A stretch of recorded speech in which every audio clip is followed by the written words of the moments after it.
Selamat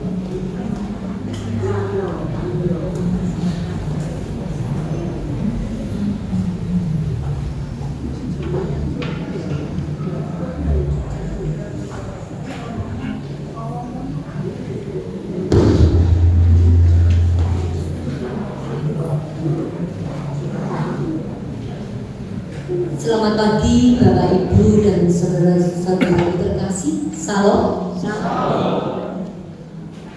Selamat mengikuti ibadah baik warga GKJ Kepanjen juga kepada warga tamu. Sungguh hal yang luar biasa ketika kita merasa terpanggil dan dipanggil pada pagi hari ini dalam persekutuan ibadah minggu. Selamat beribadah. Tuhan Yesus memberkati. Dipersilahkan berdiri. Kita bersama-sama menyanyikan Hitung Jemaat nomor 4, bait yang pertama dan yang keempat.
Pertolongan kita adalah di dalam nama Tuhan yang menciptakan langit dan bumi, yang setia untuk selama-lamanya dan tidak meninggalkan perbuatan tangannya. Mari kita memuji Hitung Jemaat 247. Kita akan memujikan ayat yang pertama.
Sesama merawat kehidupan. Bapak Ibu dan saudara terkasih di dalam Tuhan, di dalam kehidupan kita sehari-hari kita bersama-sama untuk merawat seluruh kehidupan yang kita jalani dari hari ke hari. Semua itu terjadi karena kasih Tuhan yang begitu indah. Mari kita sambut tema ini dengan memuji nama Tuhan, indahnya kasih Tuhan.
hadirat Tuhan, adakah di dalam hidup panjenengan semuanya merasakan betapa kasih Tuhan itu sangat besar dalam kehidupan kita? Apakah hari-hari yang kita lalui selalu kita lalui bersama Tuhan? Seperti syair yang pada pagi hari ini kita nyanyikan, begitu besar dan begitu setia Tuhan kepada kita, bahkan teramat baik Tuhan bagi kita, sehingga setiap hidup kita Tuhan selalu menyertai kita. Adakah panjenengan semuanya merasa bahwa pagi hari ini panjenengan ada di sini itu karena kasih Tuhan yang teramat baik?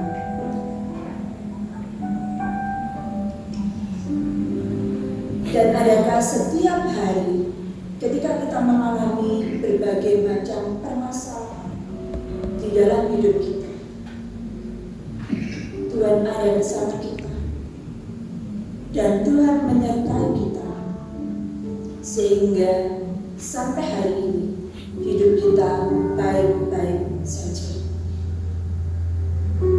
Mari kita bersyukur untuk semuanya itu. Kita akan melihat bagaimana Tuhan berfirman ketika kita merasakan bahwa hari-hari kita masih hidup sepenuh dengan keinginan dan hidup. Kita akan buka dari kitab 1 Yohanes pasal yang pertama, dan kita akan baca ayat yang ke-9. Tuhan memberikan kesempatan kepada kita untuk bertobat. 1 Yohanes pasal yang pertama ayat yang ke-9. Demikian firman Tuhan. Jika kita mengaku dosa kita, maka Ia adalah setia dan adil, sehingga Ia akan mengampuni segala dosa kita dan menyucikan kita dari segala kejahatan.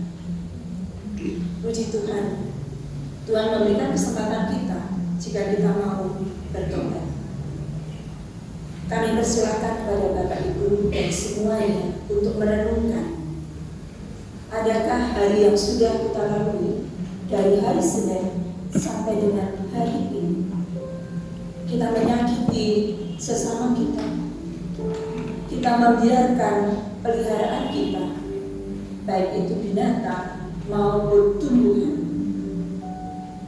mencari makan sendiri dan menghidupinya sendiri, ataukah kita merawatnya dengan baik, yang merupakan wujud dari kasih Tuhan untuk merawat kehidupan.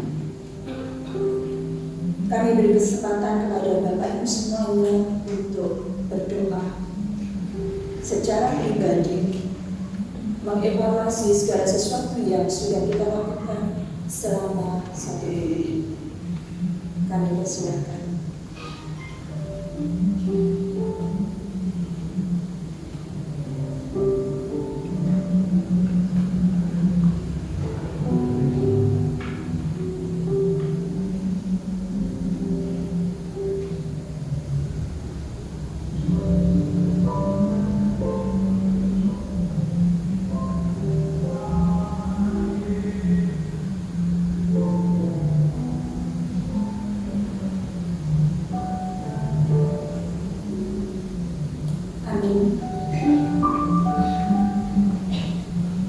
Ketika kita mengakui dosa kita dan kita melakukan pertobatan, maka kita mendapatkan anugerah dari Tuhan. Berita anugerah diambil dari kitab Yesaya pasal yang ke-36. Kita akan membaca ayat yang ke-25 sampai dengan 26. Umat kami bersilakan untuk berdiri.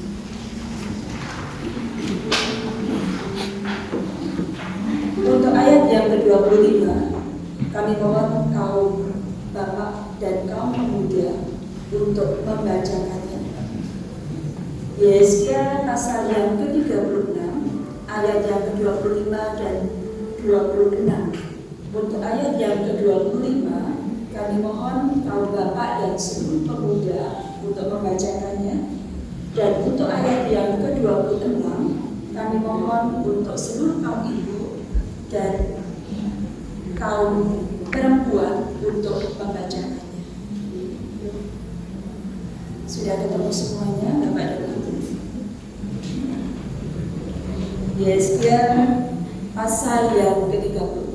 Kami persilakan untuk kaum bapak dan seluruh pemuda untuk membacakan ayat yang ke-25. Silakan.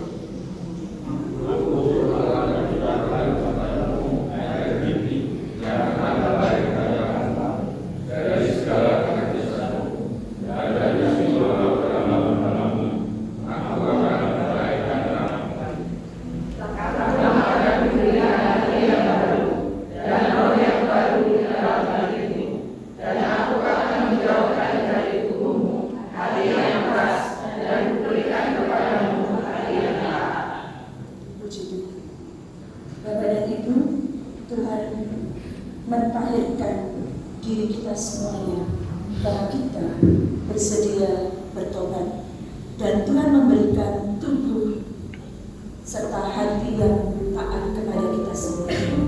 Mari kita saling berjabat tangan dengan Bapak dan Ibu yang ada di sekitar kita. Apabila mungkin di dalam pergaulan kita sehari-hari ada hal yang menyakiti beliau semuanya, mari kita mengucapkan maafkan kita, dan kita akan mulai dengan hidup yang baru.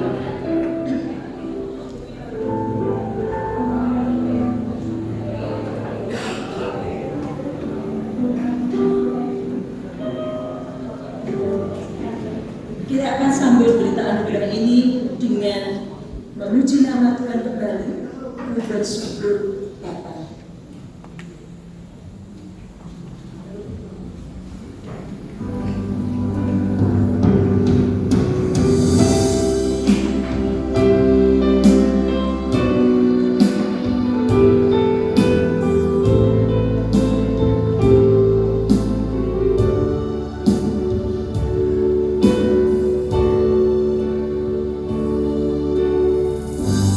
Banyak yang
bersyukur atas rancangan yang indah yang Tuhan siapkan untuk kita.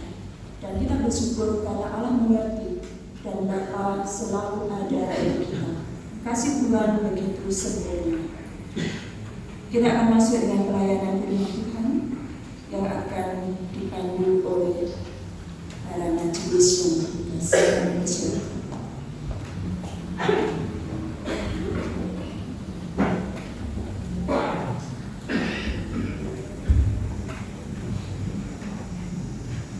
Bacaan firman pada pagi hari ini terdiri dari tiga.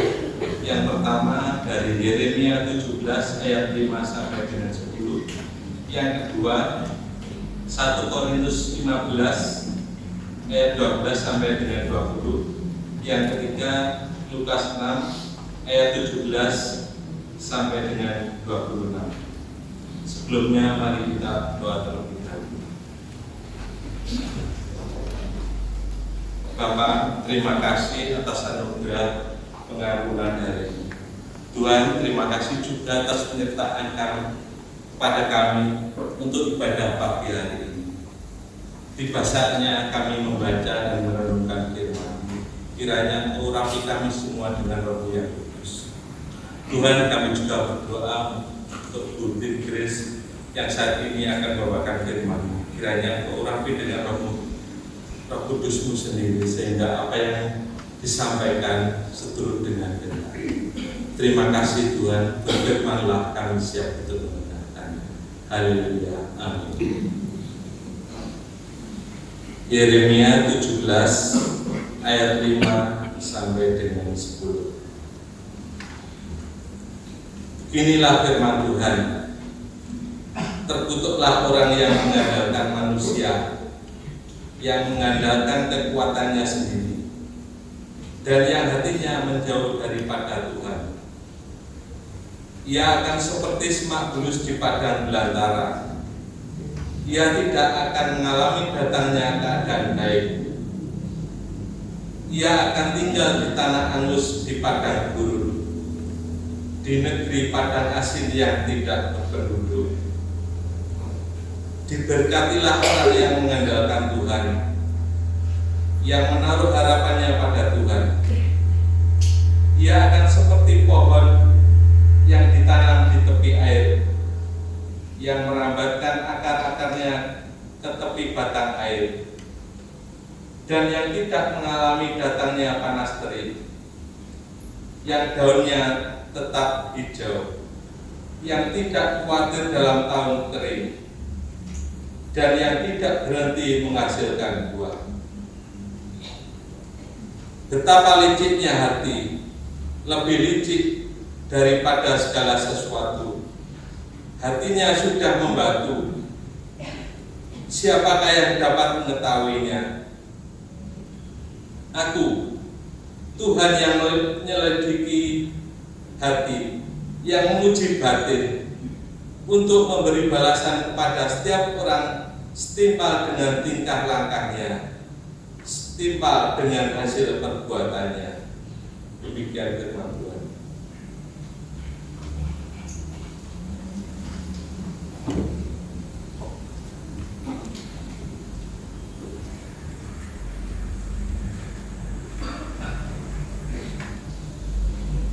Umat yang dikasihi Tuhan, mari kita menanggapi bacaan pertama dengan Mazmur 1 ayat 1 sampai 6 yang akan kita nyanyikan secara responsorial atau bersahutan.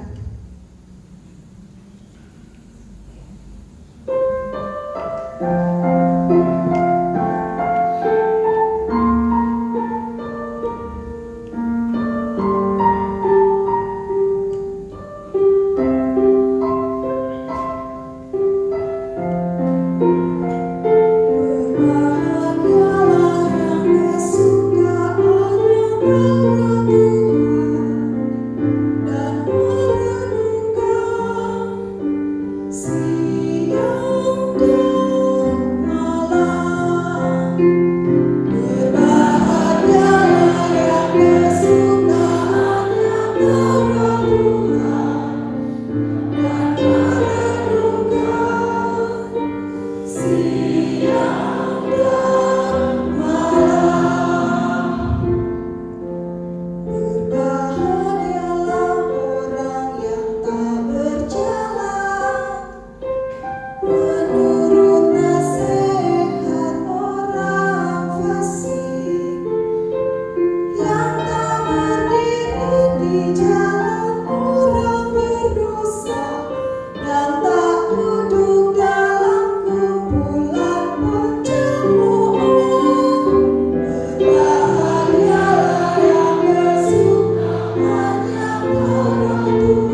Bacaan berikutnya terambil dari 1 Korintus 15 ayat 12 sampai dengan 20. Jadi bila mana kami beritakan bahwa Kristus dibangkitkan dari antara orang mati, bagaimana mungkin ada di antara kamu yang mengatakan bahwa tidak ada kebangkitan orang mati? Kalau tidak ada kebangkitan orang mati, maka Kristus juga tidak dibangkitkan. Tetapi andai kata Kristus tidak dibangkitkan, maka sia-sialah pemberitaan kami dan sia-sialah juga kepercayaan kamu. Lebih daripada itu, kami ternyata berdusta terhadap Allah. Karena tentang Dia kami katakan bahwa Ia telah membangkitkan Kristus, padahal Ia tidak membangkitkannya. Kalau andai kata benar bahwa orang mati tidak dibangkitkan. Sebab jika benar orang mati tidak dibangkitkan, maka Kristus juga tidak dibangkitkan. Dan jika Kristus tidak dibangkitkan, maka sia-sialah kepercayaan kamu dan kamu masih hidup dalam dosamu. Demikianlah binasa juga orang-orang yang mati dalam Kristus. Jikalau kita hanya dalam hidup ini saja menaruh pengharapan pada Kristus, maka kita adalah orang-orang yang paling malang dari segala manusia. 20. Tetapi yang benar ialah bahwa Kristus telah dibangkitkan dari antara orang mati sebagai yang sulung dari orang-orang yang telah meninggal. Amin.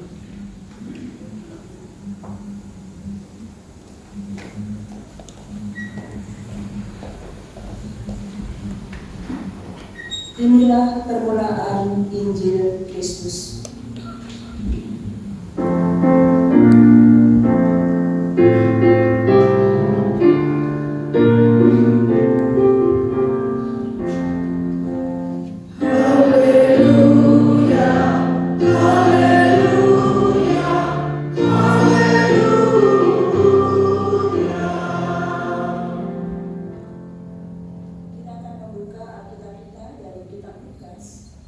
Pasal yang ke-6 ayat yang ke-17 sampai dengan 26.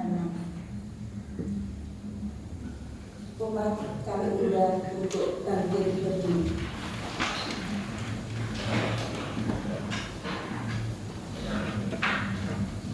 Yesus mengajar dan menyembuhkan banyak orang. Lalu ia turun dengan mereka dan berhenti pada suatu tempat yang datar. Di situ berkumpul sejumlah besar dari murid-muridnya dan banyak orang lain yang datang dari seluruh Yudea dan dari Yerusalem dan dari daerah pantai Tirus dan Sidon. Mereka datang untuk mendengarkan Dia dan untuk disembuhkan dari penyakit mereka. Juga mereka yang dirasuk oleh roh-roh jahat beroleh kesembuhan.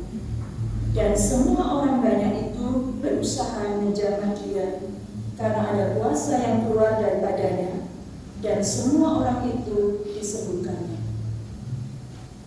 Ucapan bahagia dan peringatan. Lalu Yesus memandang murid-muridnya dan berkata, "Berbahagialah, hai kamu yang miskin, karena kamulah yang mempunyai kerajaan Allah. Berbahagialah, hai kamu yang sekarang ini lapar, karena kamu akan dipuaskan. Berbahagialah hai kamu yang sekarang ini menangis, karena kamu akan tertawa. Berbahagialah kamu jika jika karena anak manusia orang membenci kamu, dan jika mereka mengucilkan kamu dan mencela kamu, serta menolak namamu sebagai sesuatu yang jahat. Bersukacitalah pada waktu itu dan bergembiralah, sebab sesungguhnya upahmu besar di surga. Karena secara demikian juga nenek moyang mereka telah memperlakukan para nabi. Tetapi celakalah kamu, hei kamu yang kaya, karena dalam kekayaanmu kamu telah memperoleh penghiburanmu. Celakalah kamu yang sekarang ini kenyang, karena kamu akan lapar. Celakalah kamu yang sekarang ini tertawa, karena kamu akan berduka cita dan menangis. Celakalah kamu jika semua orang memuji kamu, karena secara demikian juga nenek moyang mereka telah memperlakukan nabi-nabi palsu. Yang berbahagia ialah mereka yang mendengarkan firman Allah dan yang memeliharanya di dalam hati dan pikirannya.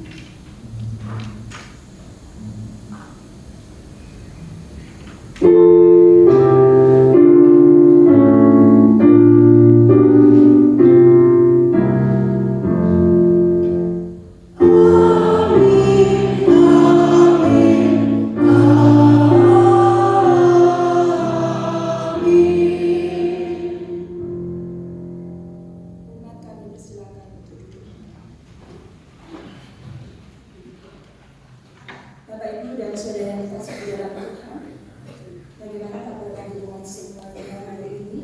Luar biasa. Bahagiakah hari ini? Bahagia. Bapak dan Ibu yang dikasihi dalam Tuhan, kita akan mencoba untuk menggali apa yang Tuhan kehendaki dalam firman-Nya pada hari ini. Kami mohon untuk misalnya bisa tampilkan slide pertama.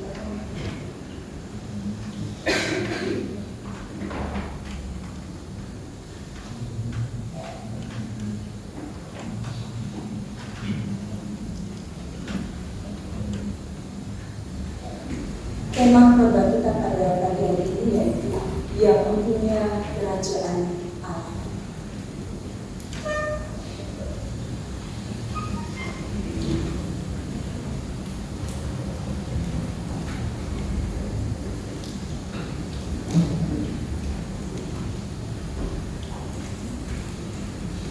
Bapak dan Ibu panjenengan bisa menisati ya sampai ke belakang ya.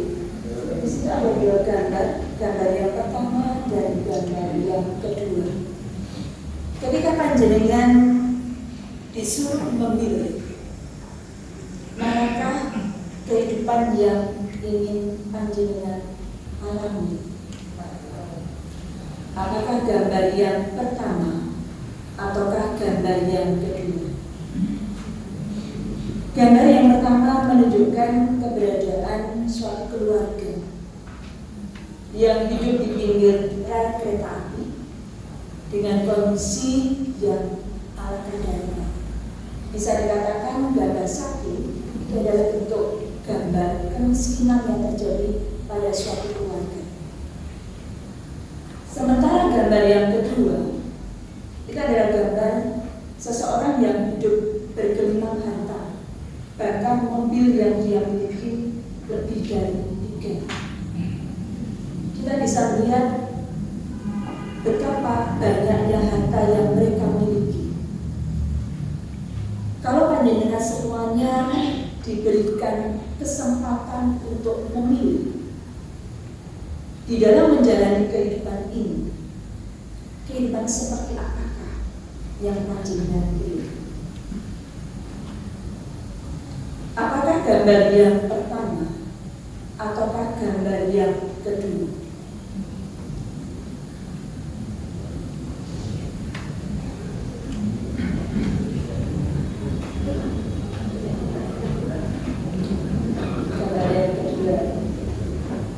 Gambar yang kedua. Bagaimana dengan anak-anak muda yang dari SMA Taruna? Manakah yang Anda pilih? Apakah Anda memilih gambar yang pertama ataukah gambar yang kedua? Gambar kedua. Terima kasih untuk jawabannya dari pertanyaan yang pertama. Next, Mas Rani. Kita lanjut untuk pertanyaan yang kedua. Bolehkah orang Kristen atau murid-murid Yesus mengejar kekayaan dan menjadi kaya? Boleh. Semua setuju bahwa boleh? Jadi, mari kita mencoba untuk menggali firman Tuhan yang sudah kita baca bersama tadi. Kita akan menyoroti dari firman Tuhan di dalam kitab Lukas pasal yang ke-6 tadi, yang sudah kita baca dari ayat yang ke-17 sampai yang ke-26. Kalau kita perhatikan bacaan Injil ini, kita akan tahu dengan jelas bahwa Lukas pasal yang ke-6 ayat yang ke-17 sampai 19 itu merupakan suatu latar belakang dari pengajaran Yesus yang terjadi pada Lukas pasal 6 ayat ke-20 sampai yang ke-25. Ketika kita memperhatikan di dalam Lukas pasal 6 ayat yang ke-20 sampai 26, perlu kita pahami bahwa pada saat itu Yesus sedang mengatakan sesuatu yang merupakan cerminan dari apa yang tidak seharusnya terjadi. Tetapi semua itu terjadi di dunia. Yang tidak seharusnya terjadi adalah orang menjadi miskin, orang menjadi lapar dan menangis akibat dari penderitaan. Bagi Yesus di dalam kerajaan Allah, semua itu tidak boleh ada.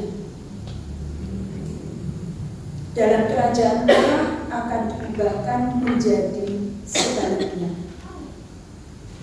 Oleh karena itu, jangan mengagungkan kemiskinan dan penderitaan, sebab itu bukan yang seharusnya terjadi. Walaupun kemiskinan itu ada dan terjadi, tetapi kemiskinan itu bukan sesuatu yang seharusnya terjadi. Kita akan melihat perspektif kerajaan Allah. Next. Ya. Bapak Ibu dan Saudara yang terkasih di dalam Tuhan, dari firman Tuhan tadi kita bisa melihat bagaimana perspektif dari kerajaan Allah. Mereka yang menangis akan tertawa ketika ada di kerajaan Allah. Mereka yang lapar dan haus dikenyangkan atau dipuaskan. Sementara mereka yang miskin itu empunya kerajaan Allah. Jadi dari perspektif ini kita bisa lihat, rupanya di dalam kerajaan Allah itu tidak dikenal orang kaya. Mengapa demikian? Kita bisa perhatikan sebenarnya di sini sumber masalah yang ada di dunia. Jumlah orang kaya yang ada di dunia itu tidak lebih dari 5% dari jumlah penduduk dunia ini. Tetapi yang 5% itu benar-benar memegang kendali dan pengaruh atas seluruh kehidupan di dunia ini. Dan kehadiran mereka ini biasanya erat kaitannya dengan apa yang tidak seharusnya terjadi, yaitu menciptakan jarak sosial ekonomi, mengakibatkan ketidaksetaraan,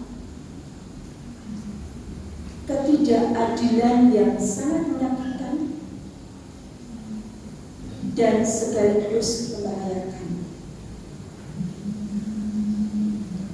Kesenjangan inilah yang banyak melahirkan kejahatan di atas muka bumi.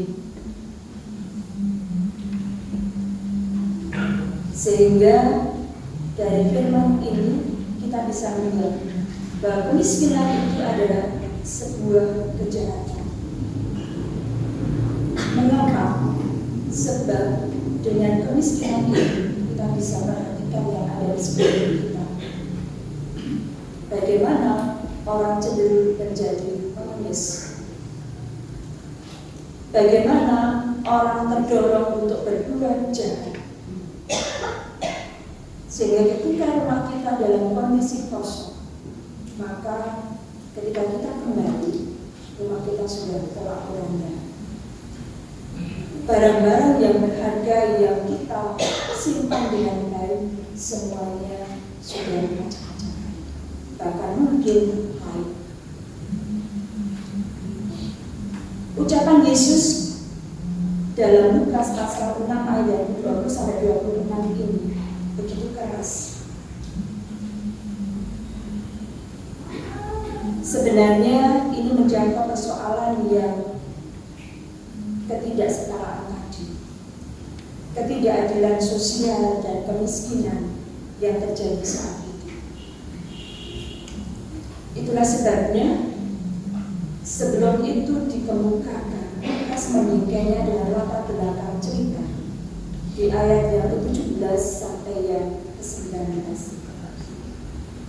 yang melukiskan bahwa Yesus melakukan pelayanan di tempat yang datar dan mendatangkan berkat, kesembuhan, kelepasan bagi orang-orang yang mendengarnya dari berbagai macam tempat dan golongan, termasuk orang Sidon, Tirus, yang bukan dari golongan orang Yahudi. Dalam hal ini juga diceritakan bahwa semua orang disembuhkan. Kita perhatikan di dalam firman Tuhan tadi, di tempat yang datar dan semua orang disembuhkan. Dua kalimat ini mau menekankan bahwa Yesus memperlakukan semuanya secara adil dan setara. Latar belakang ini cukup memberi isyarat pada kita bahwa apa yang dilakukan oleh Yesus ini merupakan misi kerajaan Allah, yaitu menyatakan kesetaraan dan keadilan. Tidak seperti kerajaan dunia yang justru menciptakan jarak dan kesenjangan, menciptakan kejahatan dan penderitaan. Mari kita mencoba memahami dan menghayati bahwa Yesus itu tidak membenci harta kekayaan dan juga tidak membenci orang kaya. Sebaliknya, Yesus itu mengasihi mereka dan ingin mereka bertobat. Sebab kalau orang kaya ini bertobat, maka mereka punya kesempatan dan peluang untuk berbuat sesuatu bagi keadilan dan kesetaraan. Dengan pengaruh, kekuasaan, kekayaan, koneksi yang dimilikinya, mereka bisa berbuat banyak. Mereka bisa membuat orang miskin menangis bisa tertawa kembali. Orang kaya yang bertobat bisa menjadi alat kerajaan Allah yang berguna di tangan kita. Sehingga pada perspektif kerajaan Allah ini yang mengungkapkan bahwa mereka yang miskin akan diubahkan menjadi empunya kerajaan Allah. Siapa sih sebenarnya empunya kerajaan Allah? Next. Empunya kerajaan Allah itu yang pertama adalah orang yang tidak pantas. Yang kedua, yang berdoa dan bekerja keras mencari dan meningkatkan pendapatan dengan cara yang halal.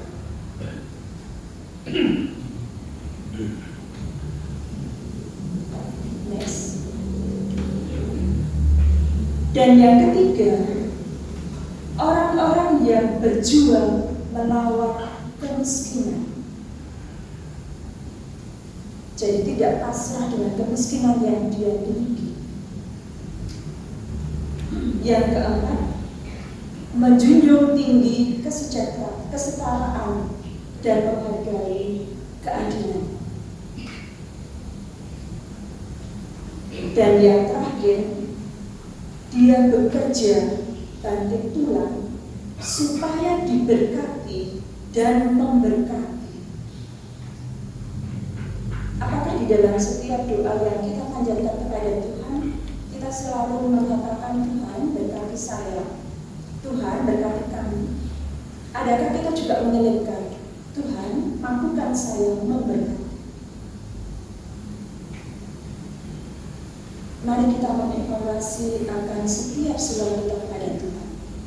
Karena ampunya kerajaan Allah ialah Dia yang bekerja banting tulang supaya diberkati dan memberkati. Sehingga berkat-berkat yang berlimpah di dalam kehidupan kita itu menjadi sarana kita untuk kembali memberkati sesama kita dengan berbagi. Jadi kesimpulan yang bisa kita dapatkan dari firman Tuhan pada kesempatan ini yang bertemakan yang empunya kerajaan Allah adalah next.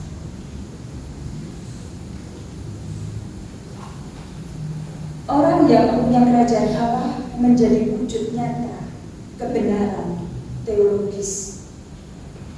Orang yang merangkul sesama demi kehidupan. Bapak Ibu dan Saudara terkasih, firman Tuhan bukan hanya dibaca.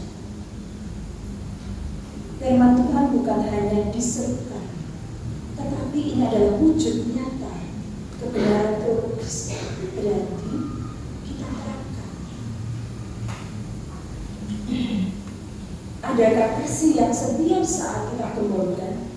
Dan identitas orang Kristen itu identik dengan kasih.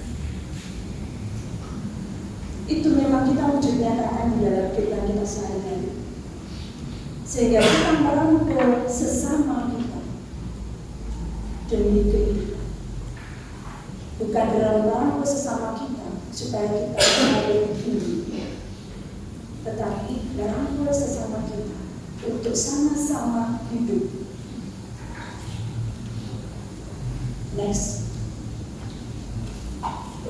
Yang kedua, merangkul semua dalam kesetaraan dan keadilan supaya hidup sesuai dengan misi Yesus menghadirkan kerajaan. Bapak Ibu yang terkasih dalam Tuhan, saya sering melihat ketika kita bertemu dengan orang yang dari sisi casingnya, pakaiannya atau dandanannya, ala kadarnya, bahkan bagi perempuan mungkin dia tidak sanggup untuk membeli bedak sehingga tidak berbeda sama sekali. Kita mikir untuk 2 kali berdekatan dengan dia. Tetapi ketika kita melihat casing seseorang itu bergelimang dengan pakaian yang sangat mewah, dengan seluruh yang dia pakai branded semuanya, kita mencoba untuk merangkulnya. Mari kita kembali ke sini. Merangkul semua dalam kesetaraan. Artinya menganggap semuanya itu sama. Dan keadilan. Tidak membeda-bedakan orang tak bagiannya sedikit saja. Sementara yang lain yang banyak. Semuanya dalam keadilan. supaya hidup kita sesuai dengan misi Yesus, yaitu menghadirkan kerajaan.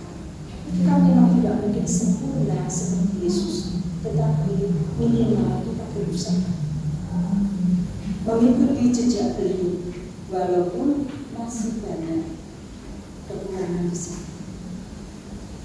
Kesimpulan yang ketiga, next.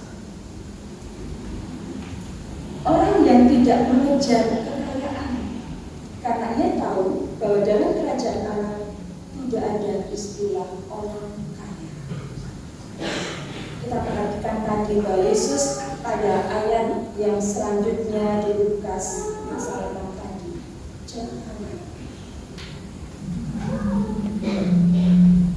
di dalam kerajaan Allah yang ada, yang mempunyai kerajaan Allah bukan orang kaya, bukan yang kaya, tetapi yang mempunyai kerajaan Allah. Dan tadi kita bisa lihat yang mempunyai kerajaan Allah itu kriterianya seperti apa. Mari kita mencoba untuk bersyukur terhadap semua yang ada di dalam diri kita, sehingga kita selalu akan merasa bahwa kita sanggup menjadi si empunya kerajaan. Dan yang terakhir, orang yang mempunyai kerajaan Allah akan lebih fokus untuk mengejar kebahagiaan. Seperti yang diucapkan Yesus, berbahagia. Bapak Ibu dan Saudara yang dikasihi dalam Tuhan, mari pada kesempatan ini kita mengejar kebahagiaan, karena orang yang kaya tidak identik dengan bahagia.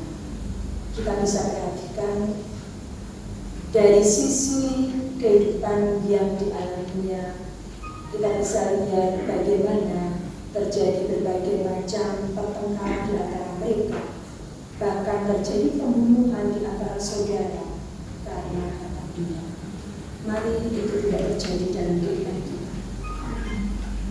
Kita selalu mengandalkan Tuhan, dan kita berjanji bahwa kita akan menjadi si penghuni kerajaan Allah.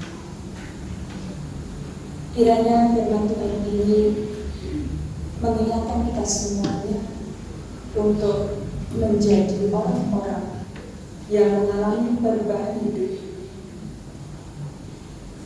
yang diharapkan oleh Allah, yang terjadi dalam hidup semua orang yang percaya, seperti yang terjadi ketika kita membaca dari firman Tuhan di dalam kitab Yeremia tadi. Yehuda diharapkan berubah untuk hidup berorientasi pada Tuhan.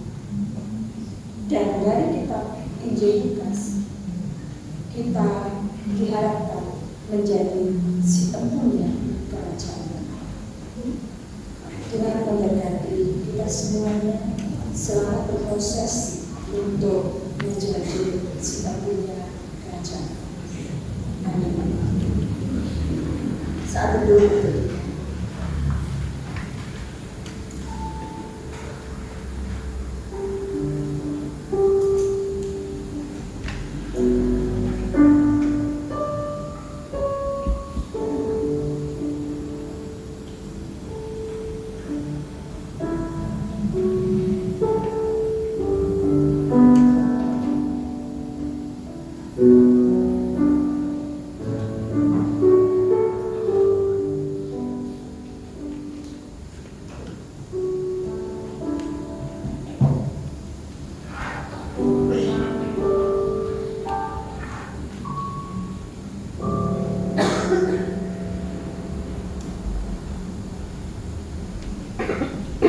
umat kami undang untuk kami berdiri.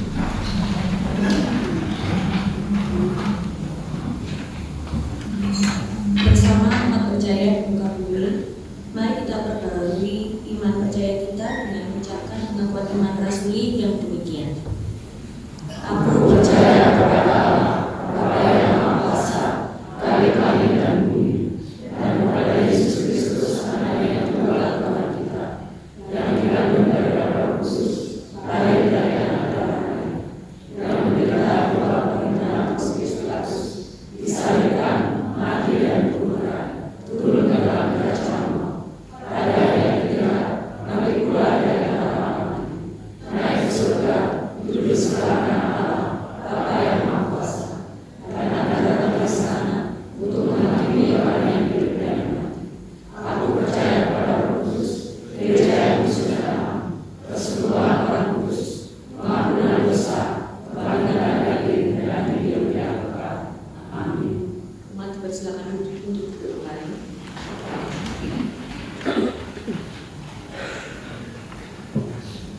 Bapak Ibu dan Saudara yang terkasih dalam Tuhan, saatnya kita akan membawa syafaat kita kepada Tuhan melalui doa syafaat yang nanti akan diakhiri dengan doa yang bisa diucapkan.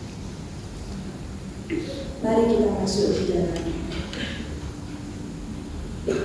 Tuhan Allah Bapa kami yang bertata dalam kerajaan surga, yang kami kenal di dalam Tuhan Yesus Kristus. Terima kasih Tuhan untuk penyertaan-Mu dalam hidup kami, sehingga hari-hari kami boleh kami jalani dengan penuh sukacita dan berkelimpahan berkat-Mu. Tuhan, hari ini kami berdoa untuk seluruh anak-anak-Mu yang melayani dalam ibadah saat ini, baik organis, SL, petugas LCD, maupun seluruh majelis. Biarlah Engkau berkati karyanya, pekerjaannya, rumah tangganya, serta kehidupannya. Kami juga berdoa untuk Bapak Pendeta Widi Kurnianto Lumpas beserta keluarganya. Tuhan memberkati dalam setiap pelayanan yang dilakukan bagi jemaat-Mu untuk kemuliaan. Kami bawa dalam doa seluruh umat-Mu yang hadir dalam ibadah hari ini. Tuhan memberkati pekerjaannya, aktivitasnya, keluarganya, dan juga kehidupannya. Untuk mereka yang tidak bersama kami dalam ibadah hari ini, bagi yang sakit, Tuhan jamah, beri kesembuhan serta kesehatan kembali. Bagi yang sedang menghadapi masalah, Tuhan memberikan kekuatan dan kemampuan untuk mengatasinya, serta menyelesaikannya dengan baik. Dan bagi yang sengaja menjauhkan diri dari pertemuan ibadah ini, Tuhan, terangi hati serta jiwanya, supaya bisa melihat besarnya kasih-Mu baginya, sehingga mereka boleh sadar dan kembali merindukan kebersamaan dengan kami untuk memuliakan nama-Mu dalam setiap ibadah yang terjadi. Kami juga berdoa untuk bangsa dan negara kami. Kami serahkan pemimpin kami dari tingkat RT sampai dengan presiden ke dalam tangan-Mu. Biarlah segala sesuatu yang mereka lakukan juga putuskan seturut dengan kehendak serta rencana-Mu, sehingga mereka merupakan alat yang Kau pakai untuk kemuliaan-Mu. Kami juga berdoa untuk anak-anak kami yang sekolah dari tingkat TK sampai dengan perguruan tinggi. Tuhan, berkati mereka, beri kepintaran dan terlebih takut akan Engkau, sehingga studinya boleh berhasil. Anak-anak kami yang bekerja jauh dari kami, Tuhan sertai dan berkati, sehingga mereka boleh bertanggung jawab atas hidupnya, serta selalu mengandalkan. Kami serahkan anak-anak kami yang merindukan jodohnya, juga merindukan pekerjaan yang sampai saat ini belum mereka dapatkan. Pertemukan mereka ya Tuhan, sehingga mereka boleh bersuka-cita dan semakin kuat di dalam mengikuti Engkau. Terima kasih Tuhan. Ampuni akan semua kesalahan yang kami perbuat setiap saat yang mendukakan Engkau. Ajar dan sertai kami untuk menjadi anak-anak-Mu yang setia dan sebagai alat-Mu dalam mewartakan kabar kesukaan, serta memperlebar kerajaan-Mu di muka bumi ini. Inilah doa kami yang jauh dari sempurna, yang kami landaskan di dalam nama Tuhan kami Yesus Kristus yang mengajar kami berdoa. Bapa kami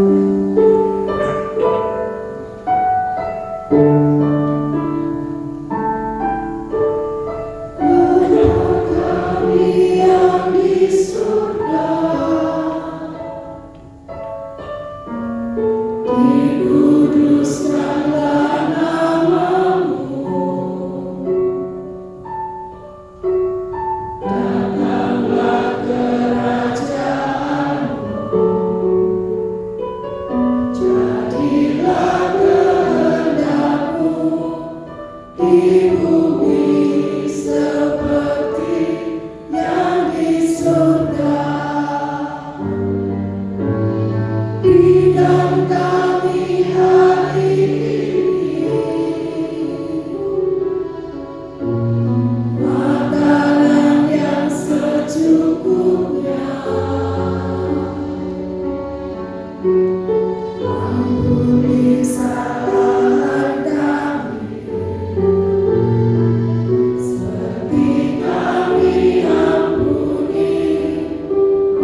mendasari kita untuk minta persembahan dalam Lukas 6 ayat 38. Demikian doa. Berilah dan kamu akan diberi, suatu takaran yang baik, yang dipadatkan, yang digoncang, dan yang tumbuh keluar akan dicurahkan ke dalam lingkaran. Sebab ukuran yang kamu pakai untuk mengukur akan diukurkan kepadamu. Marilah kita memuji lagu PKJ 147 di bawah.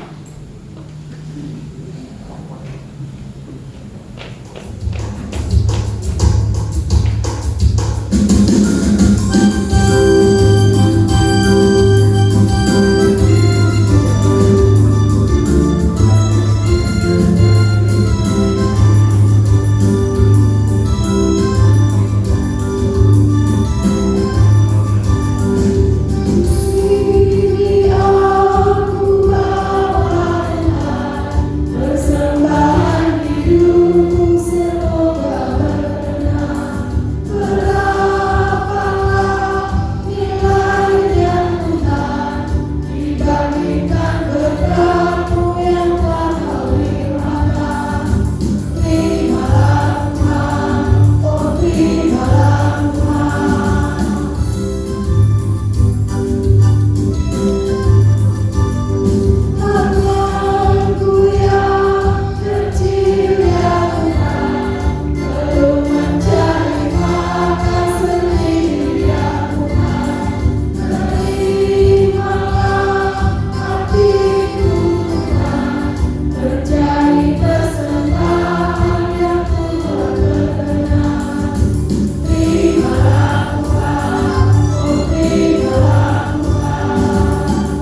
Selamat pagi Bapak Ibu.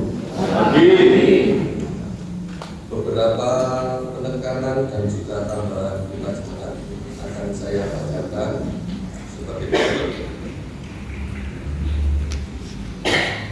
Penekanan kita jemaat, poin yang ke-6 untuk ibadah KPAY jemaat atau Yuswa. Ibadah KPAY jemaat akan dilaksanakan pada hari ini, hari Minggu tanggal 16 Februari 2025, setelah ibadah Minggu bertempat di Aula Gereja. Mohon kehadiran Bapak Ibu Yuswa. Kemudian untuk tambahan dan untuk melengkapi kita jemaat, yaitu yang di poin ke-9 tentang perkunjungan keluarga. Perkunjungan keluarga di kelompok Matius pada hari Selasa tanggal 18 Februari 2025 pukul 18.00 bertempat di Bapak Bambang Teguh, Gedung Jaringan, yang akan dilayani oleh Bapak Pendeta Widi. Kemudian di kelompok Markus seperti tertulis seperti itu, benar. Kemudian di kelompok Lukas hari Selasa tanggal 18 Februari 2025 pukul 18.00 bertempat di Bapak Ferry Susarto, Jalan Raya Kawi Sukun, yang akan dilayani oleh Bapak Ketua Wibo. Kemudian kelompok Yohanes pada hari Rabu tanggal 19 Februari pukul 18.00 bertempat di Bapak Agus Nugroho, Jalan Suluji, yang akan dilayani oleh Ibu Winarsi. Kemudian kelompok Timotius hari Rabu tanggal 19 Februari 2025 bertempat di Ibu Sukari, Desa Rancah, yang akan dilayani oleh Ibu Sri Tanu. Kemudian kelompok Petrus hari Rabu 19 Februari 2025 pukul 19.00 atau 7 malam di rumah Ibu Melvi Tanjung, yang akan dilayani Bapak Pendeta Widi. Demikian berita jemaat dan juga penekanan. Terima kasih.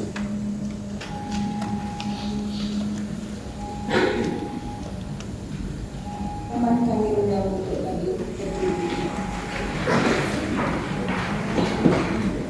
Marilah kita kembali dalam kehidupan sehari-hari serta mengingat firman Tuhan yang saudara dengar di dalam kehidupan baik di keluarga, masyarakat, dan gereja. Mari kita sambung dengan memuji nama Tuhan dari jemaat 339.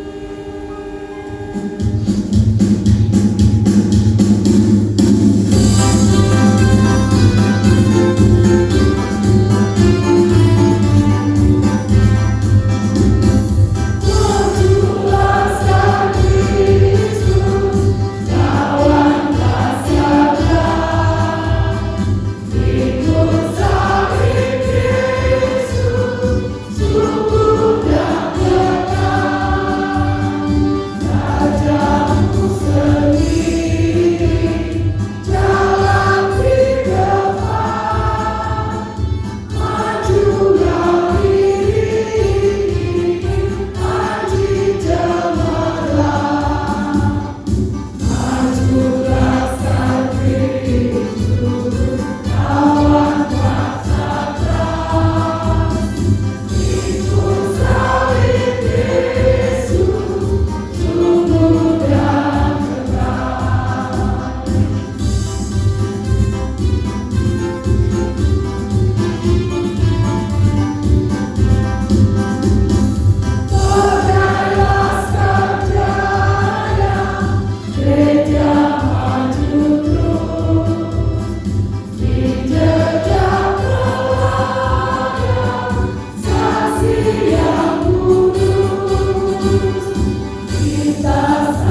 karunia Tuhan Yesus Kristus dan kasih Allah dalam persekutuan Roh Kudus menyertai kita semua dari saat ini untuk selama-lamanya.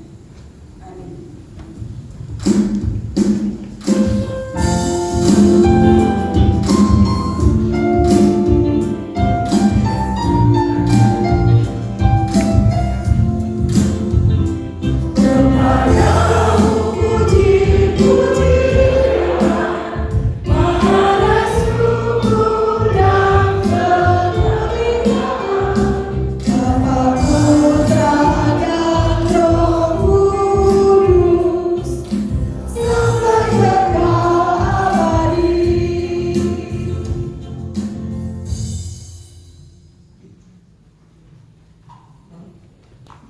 Bapak, Ibu, dan saudara yang kasih dalam Tuhan, sebelum mundur dari ibadah minggu pagi hari ini, mari kita satu hati kita mengambil saat.